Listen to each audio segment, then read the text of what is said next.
Well, we're joined now in studio by Ken Reynolds. He's the Regional Manager for Gauteng at Nedbank Corporate Property Finance.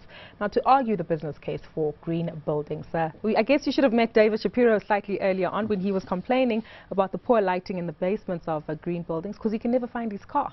I take it that's not a case that you would agree with, or maybe you would? Well, if you look at an average building, if you leave the lights on in the basement for the whole day to make sure the cars can see where they're going, doesn't make too much sense.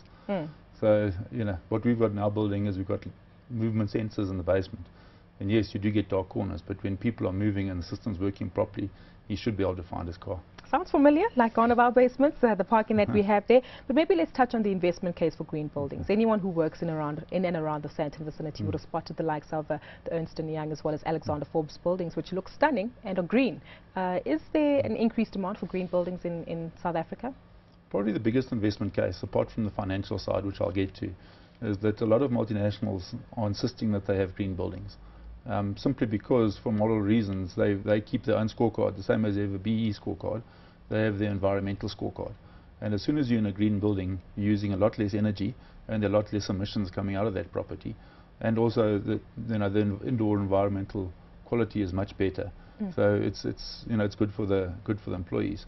But on the financial side, maybe just to give a little bit of advice of what people should look at when they're thinking about putting up a green building.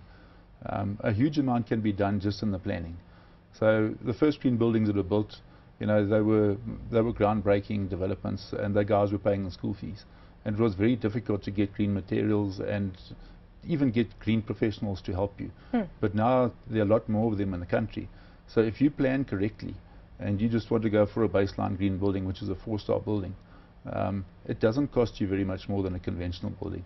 Some people will say you can do it for a very similar cost. Similar cost? But long-term savings would obviously be the benefit with the green building. But there's a huge long-term saving. In order to get a 4-star rating, which is the baseline rating on a new build, you have to have a 30% energy saving. So just some financial numbers just for fun. If you take into account that the built environment uses 30% of the power in the country, and you can save 30% in all that 30%, that gets back to 10%. Now, there are not that many new builds that have got green ratings, but a lot of existing buildings are now being upgraded, and a lot of the green technology is being put into them. So there's still a substantial power saving that comes from that. What about the funding? If I'm a property developer and I want to go green, is there enough money behind it?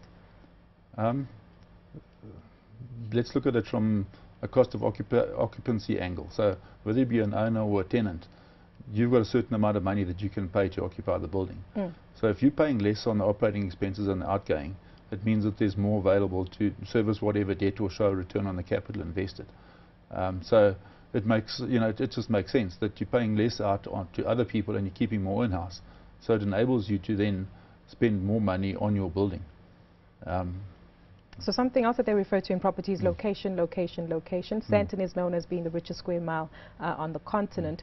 Are we seeing a lot more development here? And what about the vacancy rates? The vacancy rates, especially in the offices in Sandton, are getting worse. And I think, throughout the country, it's not, especially offices are not a good place to be. So, all the developers are treading in that area with caution. Other sectors of the market are not quite as bad. The good, clean industrial properties that are got to do with logistics, warehousing and distribution, there is a demand for them and they're doing pretty well.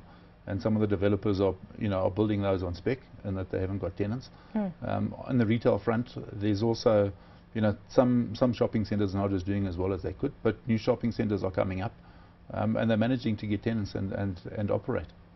Tough times ahead, no doubt, but hopefully there will be a turn in the cycle. Thank you so much for joining us today, Ken.